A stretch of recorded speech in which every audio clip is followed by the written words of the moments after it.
My parents kicked me out on my 18th birthday, so I almost became homeless. However, I got back on my feet and found a new family.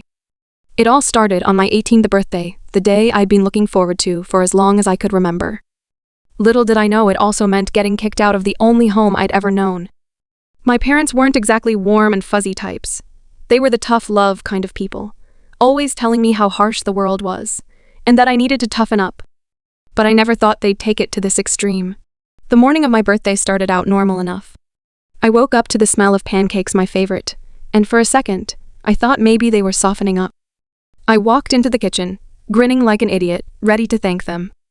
My mom was flipping pancakes, and my dad was sitting at the table, sipping his coffee, both looking unusually serious. "Happy birthday, Casey," my mom said, sliding a plate over to me. The pancakes were shaped like hearts, something she hadn't done since I was little. I was so focused on the pancakes that I almost missed the envelope sitting beside my plate. I tore it open, expecting some heartfelt card, or maybe even some cash. Instead, it was a formal-looking letter. As I read, my heart sank. It was an eviction notice from my parents. "Casey," my dad said, interrupting my shock, "you're 18 now. It's time to learn to stand on your own. We've arranged for you to stay in a small studio apartment in town for the first month. But after that, you're on your own." I stared at them, waiting for them to say it was a joke, but the serious looks on their faces told me otherwise. The rest of the day was a blur. They didn't even let me take all my things, just the essentials. They said, "Because you don't need to be weighed down by material possessions." I packed a suitcase, and by that evening, I was standing in front of a dingy, run-down apartment building that looked like it hadn't been updated since the 80s. The apartment was tiny, barely enough room for a bed, a table, and a small kitchenette. The walls were a dull, peeling beige, and the window overlooked a brick wall. The silence was deafening, broken only by the occasional sound of arguing neighbors. The first night was the hardest. I lay on the lumpy bed, staring at the ceiling, wondering how I ended up here. A mix of anger and sadness bubbled up inside me. I felt abandoned, betrayed. How could they just throw me out like that? The next few weeks were a crash course in adulting. The little money I had saved up went fast: groceries, toiletries, bus fare. It all added up quicker than I expected.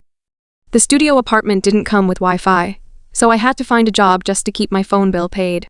I ended up working at a small diner just down the street. It wasn't glamorous, but it paid the bills. The regulars were a mixed bunch. Some were kind and tipped well. Others were rude, treating me like I was beneath them. But I quickly learned to toughen up, just like my parents always said I should. One night, after a particularly rough shift, I was walking home when I heard footsteps behind me. I quickened my pace, but the steps got closer. I felt a hand grab my arm, and I spun around to see a guy, probably in his mid-20s, looking desperate. "Please, I'm not going to hurt you," he said, letting go of my arm. "I just need help. I lost my job and got kicked out. Do you have any money? Just a few bucks?" My initial fear turned to pity. He looked so lost, a mirror of how I felt. I gave him what little I had in my wallet, and he thanked me before disappearing into the night. As I walked home, I couldn't shake the thought that I could easily end up like him. A month in, and I was barely scraping by. The 1-month rent my parents had covered was up, and I hadn't managed to save enough for the next. I tried calling them, hoping they might at least offer some advice, but they didn't pick up, not even on my mom's cell, which she always answered. Just when I thought I'd hit rock bottom, things took an even darker turn. One night, as I was closing up the diner, the door flew open, and 2 guys with masks stormed in. They were armed, demanding cash from the register. My heart pounded as I fumbled with the keys, trying to open it. One of the guys got impatient, shoving me aside and smashing the register open. They grabbed the cash and bolted, but not before one of them turned back and gave me a look I'd never forget. It was cold, lifeless, like I was nothing more than an obstacle.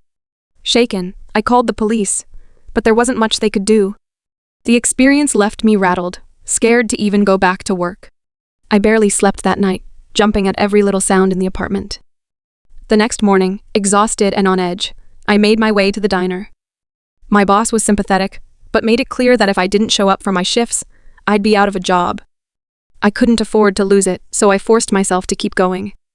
It was around this time that I met Lisa, another waitress at the diner. She was a few years older than me, with a no-nonsense attitude and a rough past she didn't talk about much. But she saw through my tough exterior and took me under her wing. Lisa introduced me to a group of friends who'd all been through their own struggles. They weren't the kind of people my parents would approve of: tattoos, piercings, and a bit of a rough edge. But they were the first people who made me feel like I wasn't alone. One night, after a long shift, we all went to a small dive bar. I wasn't much of a drinker, but that night I needed to forget. We laughed, shared stories, and for the first time in a while, I felt a bit of the weight lift off my shoulders. As the night wore on, Lisa pulled me aside. "Casey, you're tougher than you think. I don't know what happened with your folks, but you don't need them. You've got us now."